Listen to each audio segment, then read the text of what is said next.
the lab for diagnosis. So what will my talk cover? I will be telling you a bit about the magnitude of the problem, about the screening strategies that are available with us, the pap smears, the HPV screening, the HR-HPV, colposcopy as in via and villi, which is being used more extensively in screening programs in India. We will also take a look at prevention with the HPV vaccine.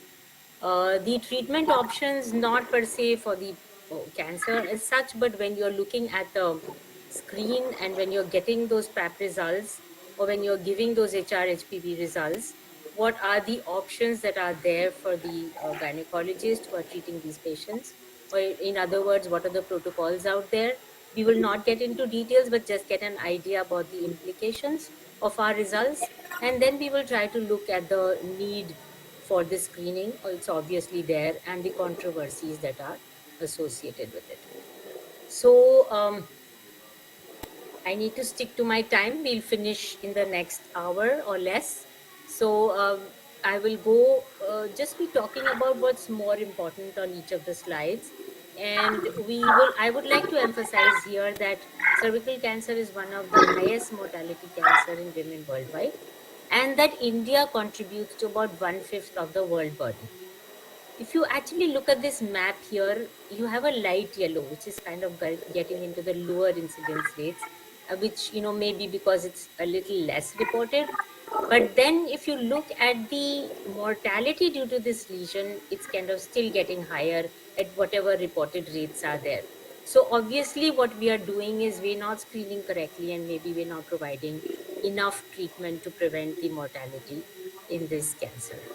So what we need to target is both the screening, the prevention, as well as providing enough centers with standard protocols for treatment of cervical cancer.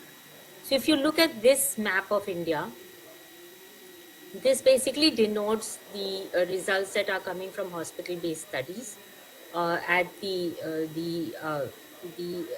ICMR center, and we know very well that we have like a fair number of centers in Assam. So maybe the intensity of the colors out here actually denotes how much this is being reported, and maybe UP Bihar and does not report enough, or maybe does not have enough registry numbers coming from here. And Jammu and Kashmir, as we can see here, doesn't have much tumor. There can be two reasons. One, of course, is the less reports that are coming from there, and second is because this is a sexually transmitted disease, and the practice of circumcision apparently in Muslim males may result in less incidence in the uterine cervix. But I usually don't like to say this because it does occur across Indian women, and therefore one should not think for any reason that one is protected from having this malignancy. Coming to the predisposing factors, the human papillomavirus definitely accounts for almost 95% of the cases. And coexisting sexually transmitted diseases can be present, and they say that maybe the persistence of herpes, the presence of herpes along with HPV may kind of increase the predisposition to the malignancy. We also need to understand that all cases infected with HPV are not going to develop the malignancy. There will have to be a persistent infection, maybe for 10 to 30 years, before there is a transition of the cells from non-neoplastic to neoplastic cells, and then increase in the stage of the disease. So how does this HPV act? Basically, it is the HR-HPV or the high-risk HPVs which are causing the malignancy. And among them, the 18 and the 16 are more common. You have 45, you have several others, you have 31, 33, 35, and so forth. And interestingly, they have been divided actually into groups, and you have like a group 1 and a group 2. And in the 2, you have a 2A and a 2B, and I'll come to that. How does these HR-HPV they act? They act by producing these oncoproteins, which start getting produced pretty fast, which is the E6 and the E7. And they, if you just want to remember in short as postgraduates, will be acting through the P53 pathway, and they will be acting through the retinoblastoma gene pathway. And through both these pathways, they basically cause the enhancement of the CDKN2 gene, and thereby they cause an overexpression of E16. So you have the viral E6 and the E7 protein, and then you have this CDKN2A, a tumor suppressor gene, which is kind of triggered, and then you have an overproduction of the E16.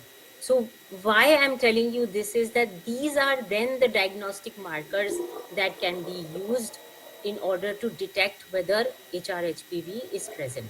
So your kits may depend upon using either these viral E6, E7 protein detection.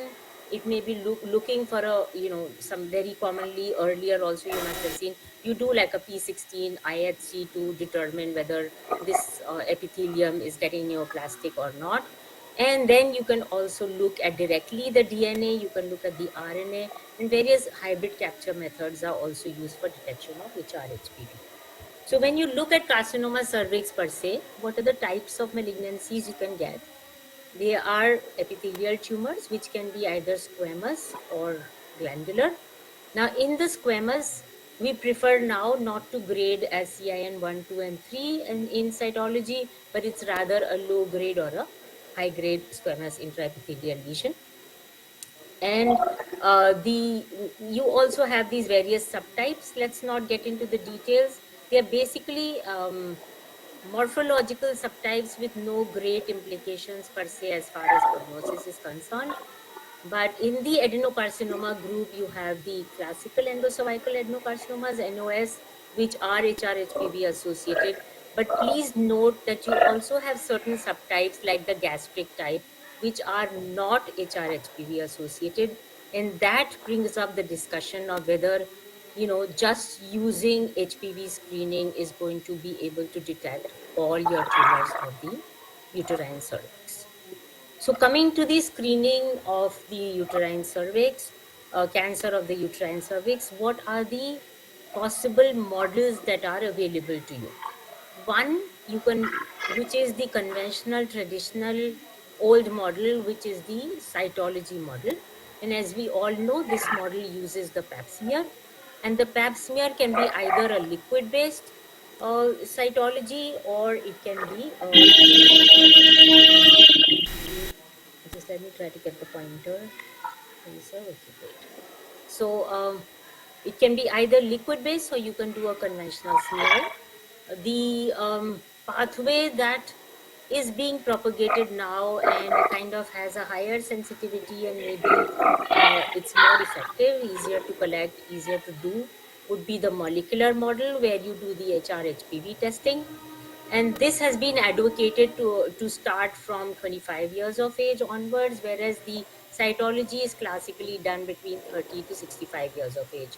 And then you have an ideal model where you would have highest penetrance, where you would do both the HPV and the pap together, and this is known as co-testing.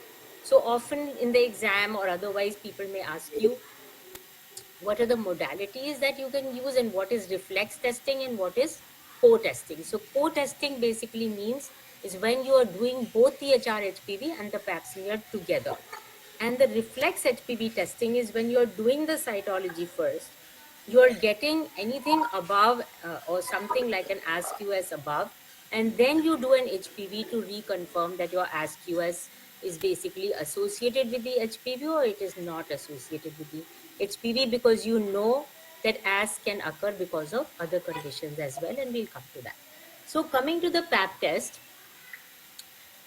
uterine cancer this was advocated way back in 1928, and unfortunately, like a lot of good work, this lay in the in the bounds of the journals, and actually into clinical practice this was put into somewhere in the 40s. And in the 40s, people then started doing scrape smears from the uterine cervix and started using the pap stain to differentiate the superficial, the intermediate, the parabasal cells, as well as to detect the malignant cells in these smears. And this smear was then, very much advocated, and a lot of the so-called developed countries practice this, and we can see in the graphs that are there on their incidence that with the use of pap smears the incidence actually went dramatically down. So we know very well that this cytology model is a good model. We will come to the problems that are there with this model as well. So from a pathologist perspective, you can do either a conventional smear or an LBC smear. In a conventional smear, you just spread, kind of you collect with the brush. You know that you have to address the endocervical junction. So you make sure that you visualize the uterine cervix, you insert the brush or the IS spatula or the, whatever you're using for collection into the os, and then you rotate it. You collect the cells on the brush, you roll it on the slide, and you stain them with a pap smear to be able to see the cells and detect whatever you are seeing there. Then the LBC is a liquid-based cytology method. A lot of you must be aware of it. You again use a brush to collect. You insert the brush in the vial.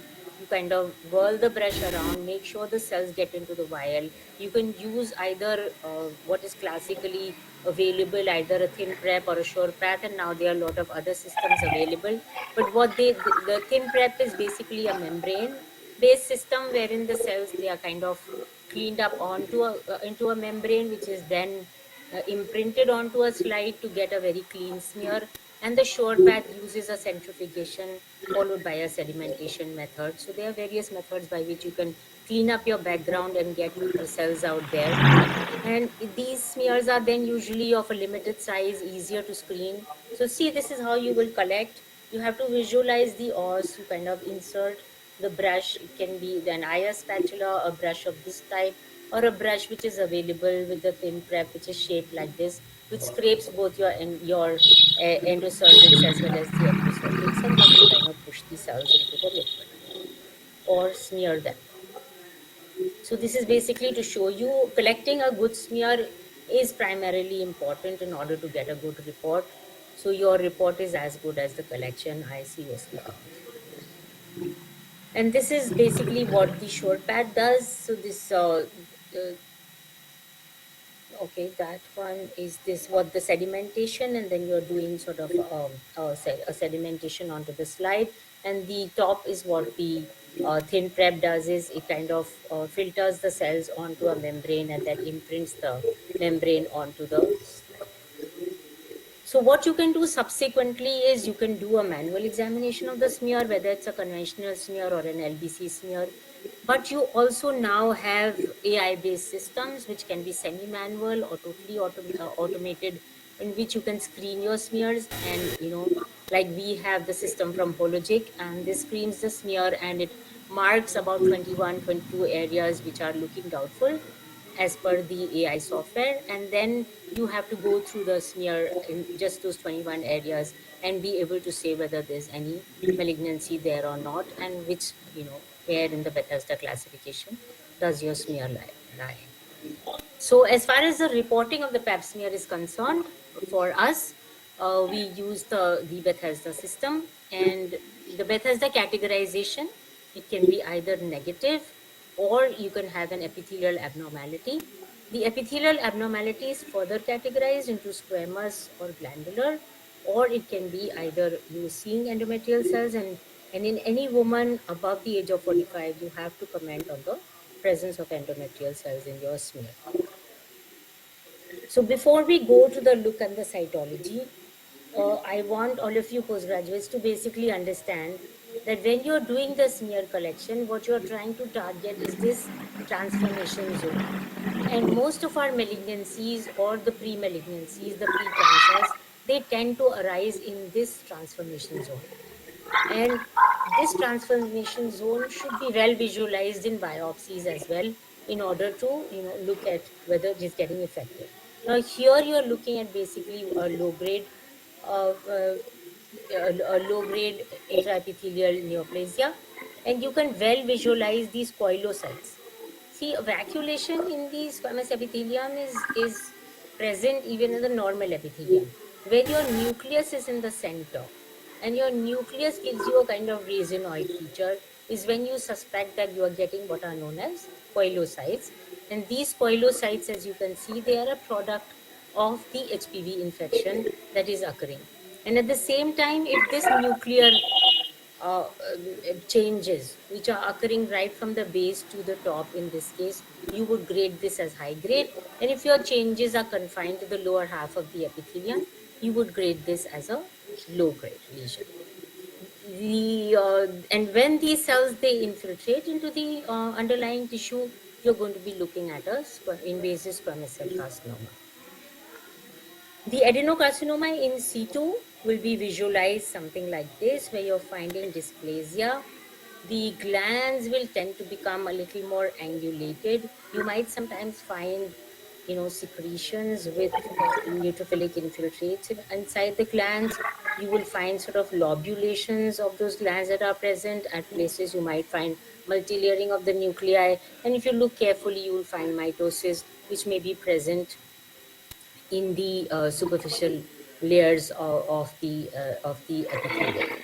So if that all that is present, you may be suspecting. And when these glands they kind of open up, you have more of the inflammation in the lumen. They are more angulated, and they are also present around the larger vessels in the stroma. So you should be careful. If in your biopsy you're seeing these glands around the larger vessels in the stroma, you should kind of think that these glands they've gone deep enough. And sometimes these glands may not look so malignant, but they've gone really deep enough, then you need to suspect that there may be a malignancy that may be present there. And you look for dysplasia, look for changes, and you come to your diagnosis finally. So this two-tier grading system is preferred these days, both in biopsies and in cytology. And let us see what you will see in cytology. So in a cytology smear, you will be seeing the superficial cells, you will see the intermediate cells, and as I said earlier, this pap stain is a differentiating stain, so it kind of gives you this pink hue to the cytoplasm of the superficial cells, a green hue to the intermediate cells if it is a well done smear, and it gives you these are your endocervical cells which form these kind of clusters.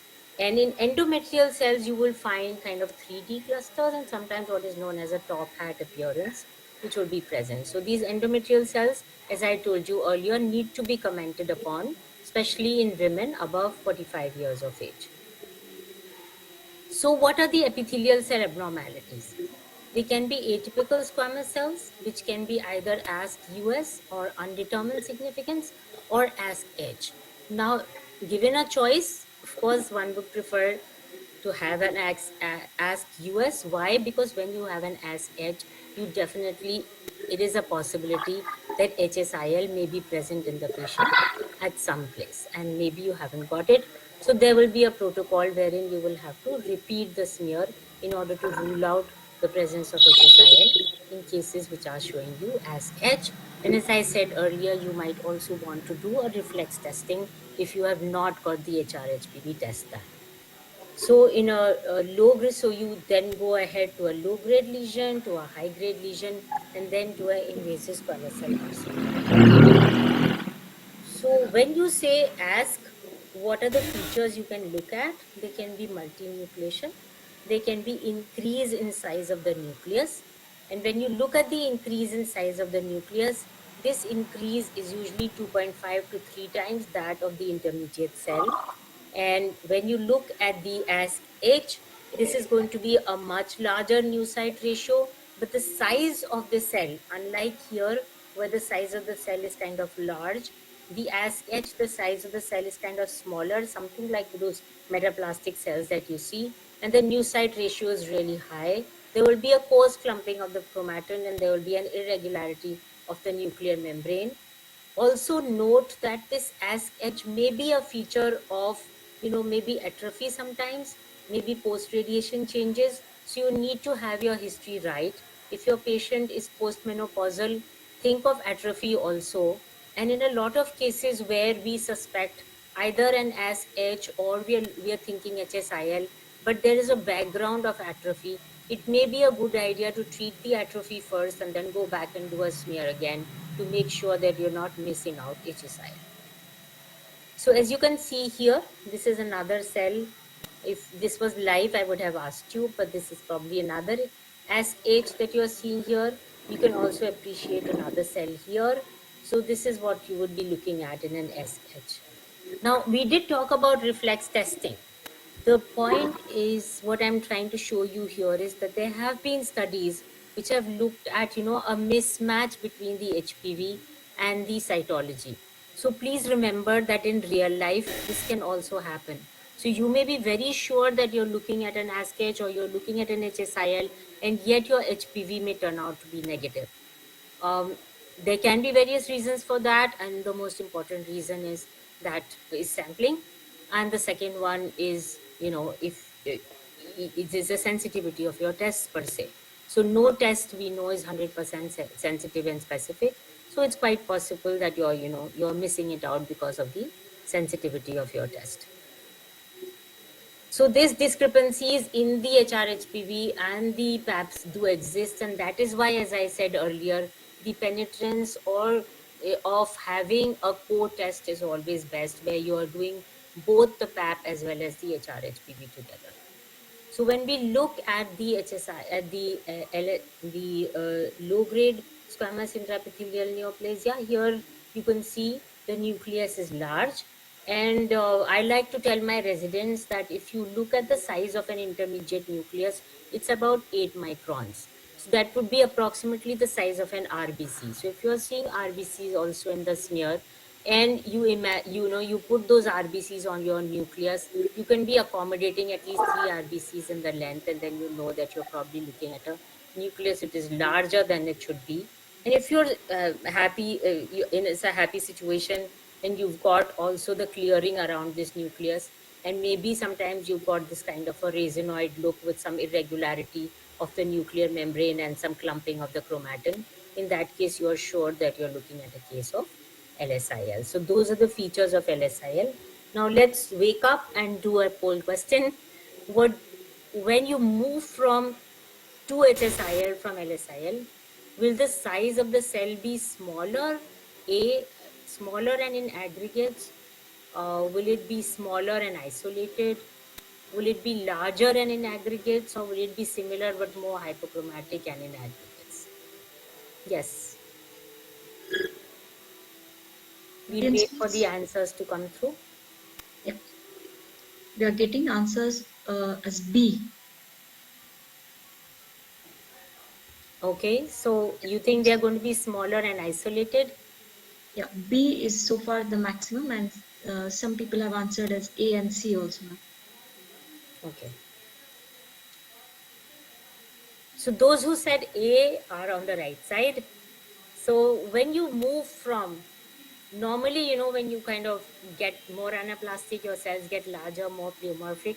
But here your cells actually become smaller, and you start seeing them in aggregates. Remember, when you see them isolated, as in B, you're actually, what are you saying? You're calling it as ASK-H, right? When you're getting a limited number of cells isolated with this kind of a morphology, you're calling it as ASK-H.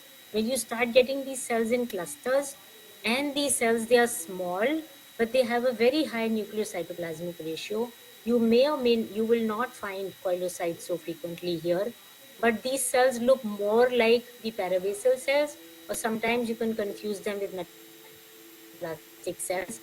But then what you look at is the nuclei, and the nuclei will show you nuclear irregularity. They will show you coarse clumping of the chromatin, and they might show you some nuclear pleomorphism that may be present. And the cytoplasm you see is very green and dense. Okay, so this is, and still you can appreciate that there are kind of, these are looking somewhat schemoid because they have some pointed ends here, but they may be round. But this is like what the HSIL clusters will look like. Okay, so this is what, so the nuclei are going to be kind of large, but the cells are smaller and they will occur in clusters. And when these cells also start showing along with them a necrotic background, they start showing you sort of keratinization of cells which have got large enough nuclei. So they're not really, keratinization which is occurring with pycnosis like it would in a normal epithelium. So, and then you start seeing sort of these elongated cells, or what we call them as tadpole cells. So if you start seeing these abnormal shapes and sizes along with these dense clusters, which are showing you this HSIL kind of morphology, you know that you're looking at an invasive squamous cell carcinoma. Now, coming to glandular abnormalities, in glandular abnormalities, you can get endocervical abnormalities, you can get endometrial abnormalities. It is not, when you're practically looking at the smear, it may sometimes be very difficult to say that if this is endocervical or whether this is endometrial. So you can say glandular cells, atypical glandular cells, or, glandular malignancy without specifying whether this is endocervical or endometrial. Um, when you're looking at the glandular atypical cells, again, you're going to find this kind of a high new site ratio, and your clusters are going to be kind of tighter. They are going to be sort of more hyperchromatic. Again, here the cell of the nucleus size is going to increase. There will be overlapping of the nuclei, and as you go towards malignancy, there may be SNR formations also. So normal endocervical cells do not show SNR formations in clusters. If you are getting SNR formations in the clusters, you need to start suspecting malignancy with increase in nuclear size, with chromatin clumping, and sometimes rare nucleoli and mitosis may be evident in these clusters. So this would be an atypical feature. Again, you are seeing this sort of rosetting or SNR formation that is present. Wispy cytoplasm, which is kind of being thrown out towards the sides, and some kind of a tall columnar shape which may be evident especially at the periphery. And this kind of goes in favor of endocervical neoplasia. And as I told you earlier, tighter clusters, 3D clusters, and those clusters where, will be the nuclei are more rounded, would be favoring an endometrial type of carcinoma. So here you can see there's a lot of pseudostratification, there's a lot of overlap of the nuclei, there's kind of a clumping of the chromatin. You can appreciate almost like a tall columnar epithelium with these frayed margins that are present here, which suggests that you're looking at an endocervical adenocarcinoma, and you have sort of a glandular or a sort of a, I would say, a core in the middle with these cells arranged around it, which suggests that you're looking at an endocervical neoplasia. Again, here in endocervical neoplasias, you can get a discrepancy between the HPV testing and the cytology for two reasons. It may be because of false positive or a negative, false negative you may be getting.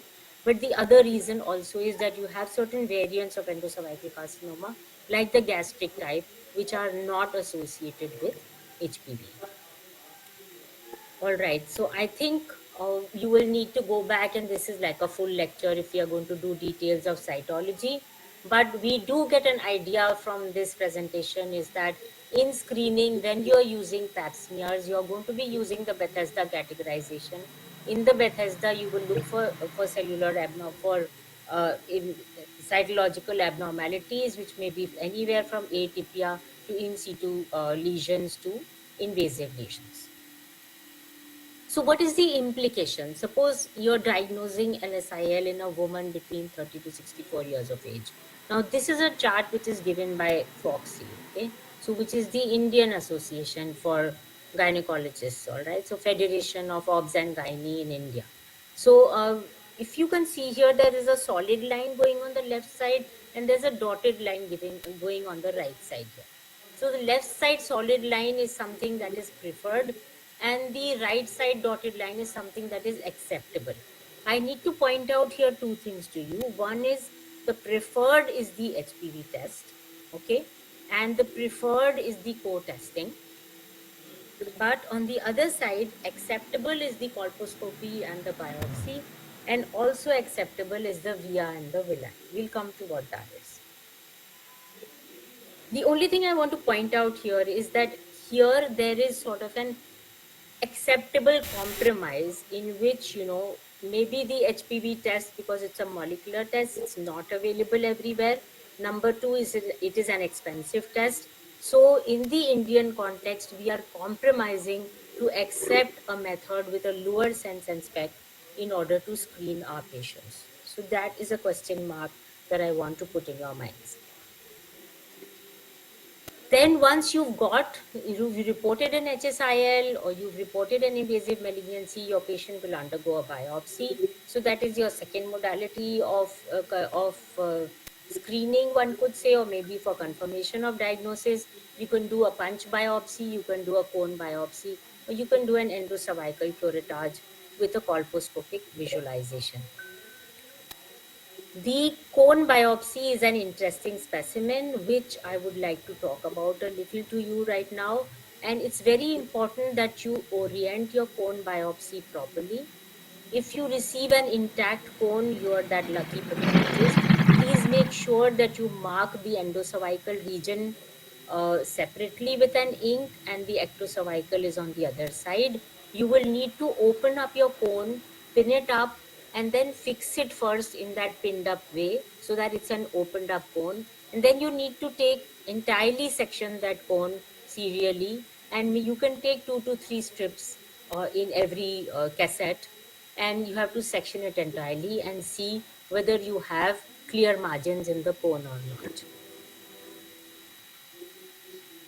So again, emphasizing here, HPV can be a transient infection, and it can be there for 6 to 8 months and it can disappear. So it is not necessary that every patient who's testing HR-HPV positive is going to have a malignancy. If this infection, it persists for a long time, it will give rise to cytological atypia, it will give rise to precursor lesions, and then it may give rise to a invasive malignancy. So this is just a revision. The squamous intraepithelial lesions can be either conventional classic pattern, as we have seen, or sometimes you can get other patterns like a thin HSIL, which is less than 10 cells thick, but then these cells are going to look like really, dysplastic. Sometimes they can mimic atrophy, but they will be a lot of dysplasia and a lot of nuclear pleomorphism, which will be present in these thin layer of epithelium. Again, an intraepithelial lesion, which you have to report as high grade. It can sometimes be keratinizing with a superficial keratinization of poilocytosis and a basal layer showing you those classical changes. It can sometimes be even papillary in configuration, or it can sometimes be very bizarre and pleomorphic, but it will remain confined. When confined to the epithelium, you will still call it as an HSIL. Sometimes life can be difficult. You are looking at some changes. There's a lot of inflammation below. You think, is this atypia? Is this just reactive? Or is this actually, the beginning of a malignancy? Is this a precursor lesion? So if you run a P16 and if you get a block positivity for P16, especially in the region like in CIN1 in the lower half of the epithelium or in the full thickness of the epithelium in cases of higher grade lesions, you can it can help you to give a diagnosis. Also, people have said that Ki67 can help. So this is the kind of block positivity for P16 in some of our cases, and you can see that the entire epithelium gets stained if you are looking at a dysplastic lesion. So the other thing you can also do is a direct in situ hybridization for the HPV RNA, and then you can actually prove that the HPV is present there. Again, you have to understand that all these techniques have their own sensitivity and specificity, and you may not get it positive in all the cases, even though the lesion may be present. So earlier you had the CIN 1, 2, and 3, but as I told you, it is better that you categorize your lesions into either a low-grade lesion or a high-grade lesion.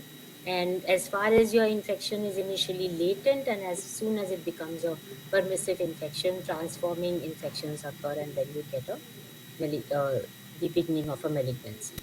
The other thing you can also do is a KI, and you can appreciate that your KIs will be kind of really high, and your KI staining will go right up to the top in some cases.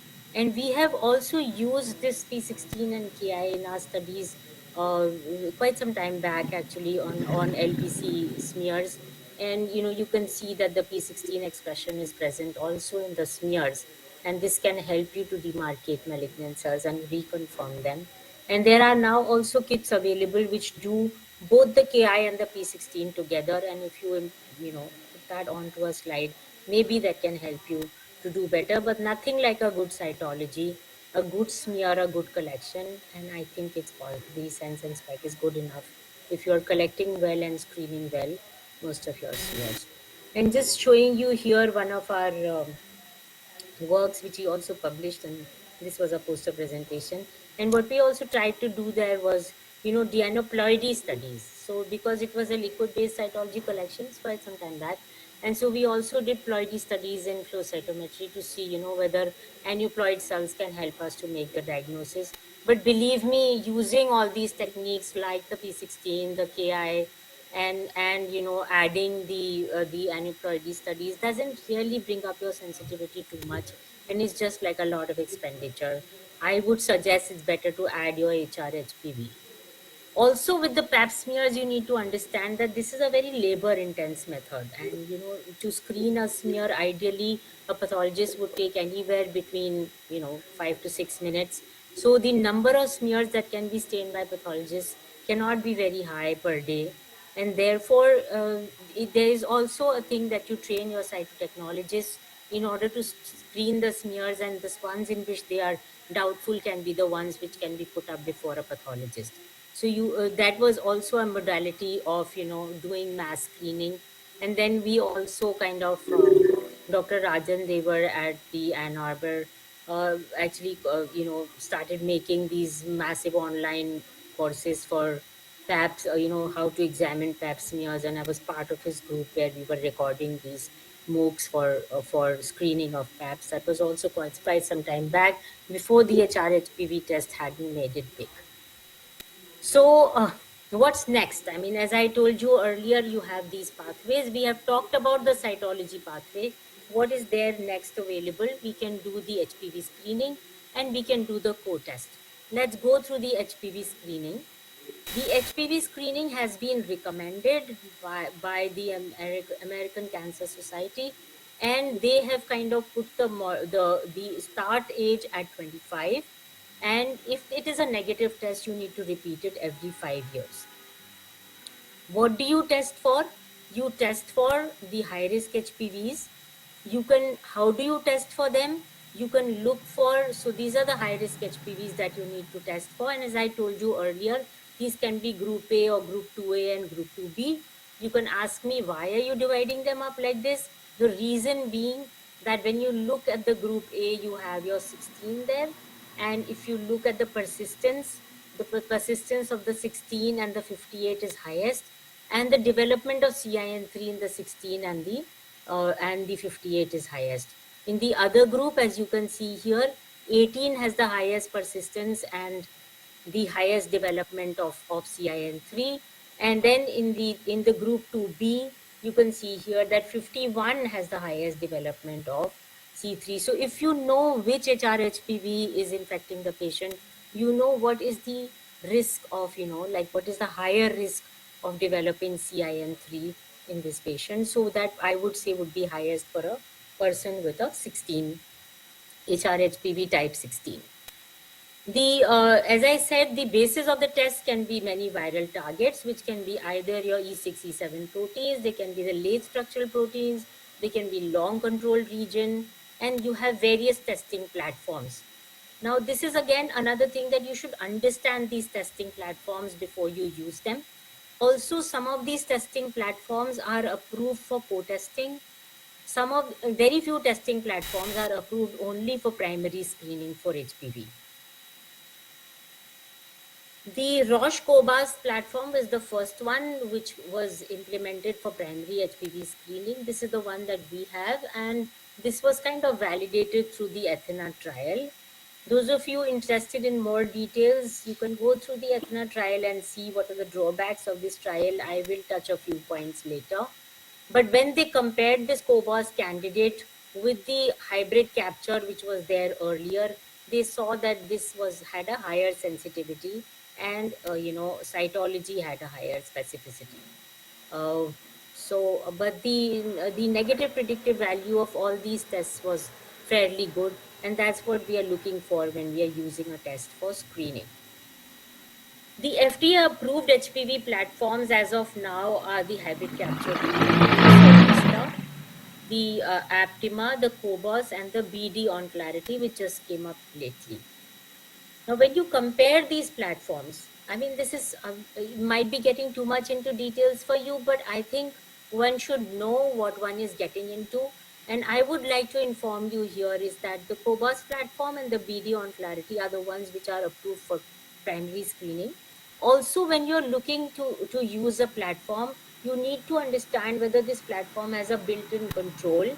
And can you see here is that yes, there are controls here in the Cervista, in the Cobos, you have none in the hybrid capture, and you have also the beta globin in the BD on Clarity, and the only platform which actually has an HR HPV transcript as a control is the Aptima platform.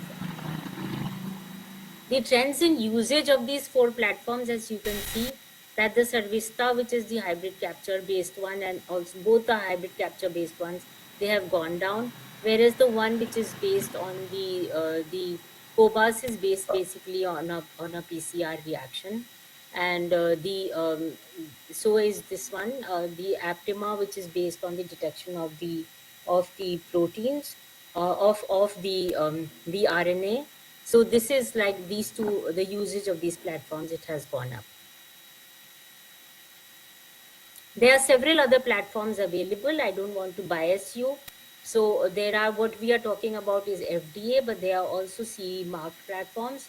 So a whole lot of them, not many of them are available in India, but like the BD on Clarity is also on the CE as well as on the FDA, and so is the COBAS platform. And then you have several others. So you have choices you need to look at is, the sense and spec of that platform, its applicability for primary screening, the presence of built-in controls, and the methodology on which the platform is based before you decide which platform to use. Coming to that, back to that, the HPV test, and the problems with the HPV test are that you can have a certain percentage of cancers which are not HPV associated. For example, the Milan study gave these at 4.2, and the some people have given these percentage to be as high as 15, as these two studies are showing, and the Quest study actually put this as 18% for squamous cancers and 26% for adenocarcinomas. So coming back to our poll question, which of the following is a possible reason for a false negative HPV test? If the patient has an HPV vaccination, is the specimen inadequate with inhibiting factors or a poor quality target DNA, or is the HPV, is it an HPV negative cervical cancer, or is there a very high copy number, or there are multiple infections present? When will you get a false negative HPV test? We are getting answers as option B. So absolutely right. The option B is a right answer.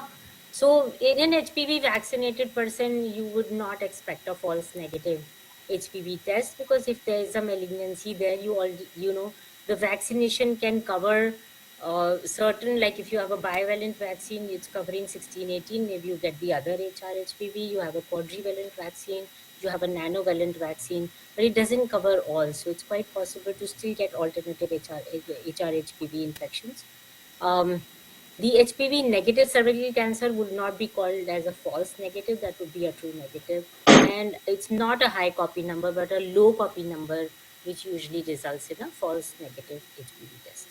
So these are the etiology of a false negative and a true negative test. So true negatives, I would like to emphasize that, if the population has been taking vaccination for a long time, it's quite possible that the HPV associated malignancies are not occurring, and what you're getting in the cervical cancer, as cancer cervix, may be non-HPV associated. So that fraction which will go up, the non-HPV associated ones, as we go in deeper into the vaccination program, and late, you have started it early, and you have now those vaccinated girls who are coming into the 30s and 40s. That's one thing about cervical cancer. Actually, it affects females in their productive years of life, I would say in their giving years of life, and therefore it actually affects full families when these patients they are affected by this cancer. So primary HPV testing, is this the new ASK-US? So if you get a positive HPV, doesn't necessarily mean that the patient has got a malignancy, and then I guess it would be reflex in the other direction where you get a positive HPV, and then the patient goes either for a pap smear or a colposcopy. And this, a lot of HR-HPV testing has actually loaded the colposcopy clinics, and maybe there's some kind of an over treatment that is going on.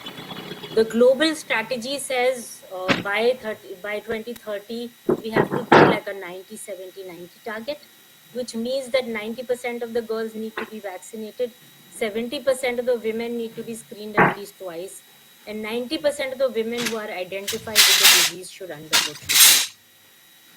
So what are we doing to actually implement this target? um, the other thing that has come up for HPV testing is the self collection. Now, you will realize, for those of you who are women in the audience, that when you are actually, theoretically that this test is required and you need to go get a pap smear or go and get an HR-HPV testing done, but you don't really land up in the hospital for various reasons. You just either keep postponing it. There's no pressure on you to actually get it done. Maybe you're too scared, if I go there something comes out, for various reasons. But if I give you a brush and I say you collect the sample and you drop it here at the anywhere, or it will be collected from you at home, maybe your compliance rates will go up. So people have now come up with this self collection model for HR-HPV testing, and we are currently running a project from Chicago, wherein they are actually, we've collaborated with them, and they are kind of covering using this WHO goal, where you have to cover 90% of the population, screen 70 at least twice, and then treat 90% of them. For so the in this Raniganj Jagdishpur, what we are trying to do is cover all 5,000 women who live in that area. They are being approached by ASHA workers. They are being counseled and invited. They are provided with vials and kits. They collect their own samples. They are taught how to collect them. They are collected at the local center. They come to us for HR-HPV testing in our Molpath lab, and then those which are HR-HPV positive, they undergo a pap smear and a colposcopy. So it's actually interesting, but we found like our incidence there is almost like 7 to 8%, and whatever number of women we have screened so far having an HPV positivity. So HR-HPV testing can be actually a good way with a self-collection model. What we are trying to establish is whether this model can be duplicated in centers in similar CHCs, and this kind of a WHO target can be met. So we have talked about so far of screening cases where we do not know that they have cancer. But what about the patients who have undergone treatment for CIN, maybe a cryo treatment or maybe a bone biopsy? What do we need to do for these patients? Just one slide on that. We need to do like a 6-month follow-up, and they should be, the cytology should be repeated, the HR-HPV testing should be repeated, and in case of an HPV test cure, which means that if the patient becomes HPV negative, then you can kind of do a follow-up at 1 year, and after that, you can keep following up that patient with PAP and HR-HPV screening. So summarizing, the FDA approved HPV screening acceptable methods after the are kind of acceptable for screening, and you should be using basically methods which are approved for primary screening. And despite the appeal of primary HPV screening, several issues are unresolved. One is that you have HPV negative cancers, and second is the expense of the test is kind of really high, and third is that you might be doing some kind of a report like an ASK-US, as I said earlier, and all cases which are HPV positive are not going to be having the cancer, so they will require subsequent testing. And just a few slides in the end about what is villi. This is not really what the pathologists do, but then this is another methodology of screening for cervical cancer. So either you can paint the cervix with iodine, or you can paint with acetic acid. The malignant areas show up as acido-white areas, and in the iodine, they will actually not take the iodine. And these areas can either, they can be what the government of India has now actually started at a lot of centers, which is known as a see and treat program, in which you do the via and the villi. If you find these suspicious areas, at that point only they use either a leap or a loop or or a cryo to kind of remove these areas from the cervix. And this would be like, you see, you diagnose, and you treat. The obvious problems with this is that, you might be over diagnosing the cases, you might be over treating. But then this is a program which has been um, given a thumbs up, and it is implemented. But there is a switch somehow to the HPV also trying to happen. Some people have come up with sort of these card tests which give you an HPV result also in a short time. Those card tests are not validated; they are not for use in the clinics. But the point is that maybe in the future we come up with some test like that which can immediately give a result, because you have to understand that when you're doing, so these are the treatment modalities, as I've already told you. When you're doing this kind of HPV screening, the cervical cancer screening, the problem is the loss to follow up. Okay, so and so that loss to follow up doesn't happen if you can do it in a one sitting itself. Coming to the prevention with the vaccines which are available are all these listed here. As I told you earlier, there may be a bivalent vaccine. Obviously, bivalent is not something that you want to use as of now. What the basic you're using right now is a quadrivalent vaccine. You have the pentavalent, and you also have the monovalent vaccine, which is again coming from Gardasil. Now, Servavac is the first made in India vaccine, which is made by the Serum Institute. Initially, when they announced it, there was a happy feeling, and we thought maybe this is going to be a cheap vaccine, and we might be able to implement it in a prevention program in India for all the patients. But unfortunately, when they rolled out the vaccine landed up to have a cost of one dose to be 2,000 and the two-dose vial to be 4,000. So we are really not looking at a cheap vaccine here to be implemented entirely for the national screen prevention of cervical cancer. When we look at the screening programs in other Asian countries, um, India and Indonesia mainly use this VI and VILI and the see and treat strategy. And I also need to say here that this is a strategy used by sub-Saharan Africa. So I personally feel that maybe we should evolve, maybe we should go beyond. And this slide basically shows you the tracking of women. This is a US based slide. So if you can see here, if you're looking at 30 of a thousand target women in which you think that HSIL may be present, actually 18 turn up for the pap smear, 13 have their slides read at the lab, 12 receive the lab results, 7 out of them return for their diagnosis, 6 out of them who present with their diagnosis to the clinician, out of them receive the treatment, and 4 are successfully treated.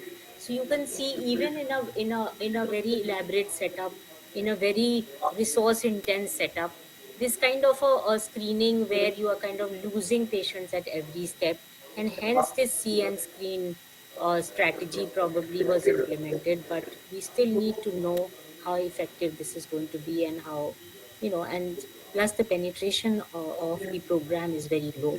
Only 5%, less than 5% of the population is covered. That too, how much we don't know. So, what would be a cost effective? I just need to read out the figure in the end, that anywhere like a rupees 800 approximately, or a 10 USD would be something that would be cost effective as far as the Indian control strategy is concerned. So when our vaccine and when our screening strategy, when our HPV DNA testing is going to come within that bracket, is probably when the government will be able to implement this program and actually be able to screen what we are, talking about, the 70% screening at least twice, as far as the WHO strategy is concerned. And just coming back finally to my last slide with the key messages. The high income countries, cervical cancer incidence has sharply declined. And this is probably due to the widespread screening and the treatment of precancerous lesions in basic cancer and the improved socioeconomic status. Cervical cancer is highly preventable. HPV vaccination should be given to all girls between 9 to 12 years, where two doses are given, and may be given at higher ages also, in the teenage, or if you are HPV negative, when three doses are given.